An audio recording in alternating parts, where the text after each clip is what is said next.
kinsa sila para i-judge ka. Aniya na pod ang inyong ubos nga igsuon nga si Rio Reganion. Naingnan na ba ka nga maot ka? Naingnan na ba ka nga bigaon ka? Naingnan na ba ka nga tumboy o bayot ka? Naingnan na ba ka nga adik ka? Og naingnan na ba ka nga hugaw ka?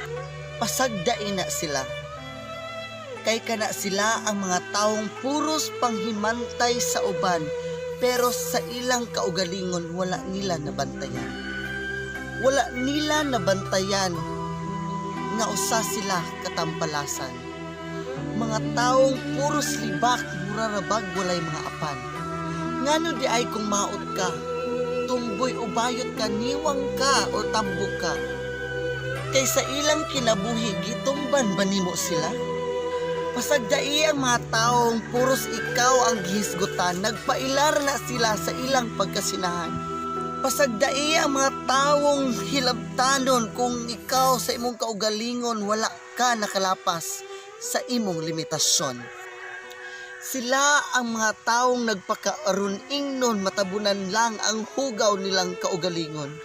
Mga igsoon, dili gyud angay hukman ang kinabuhi sa uban kung kitang tanan adunay kalapasan. Kung naa kay dili ganahan, istoryaas siya sa saktong pamatasan aron walay taong masakitan. Dili kay itabi nimo sa uban nga ang istorya posibleng kuhaan o madungagan, nga mauna hinuoy hinungdan nga sa pagmahay ang padulngan. Igsuon, ayaw ibutang ang imong kaugalingon sa problema. Hinuon ibutang ang problema sa imong kaugalingon aron makahuna-huna kag sakto nga aksyon. Igsuon, ayaw paghatag og kasakit sa uban nga pwede ra man unta nga gugma imong itugyan. Ayaw paghukom kay dili ikaw ang labawng makagagahom.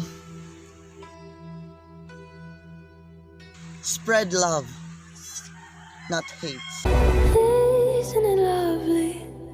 All alone, heart made of glass, my mind of stone. Tear me to pieces.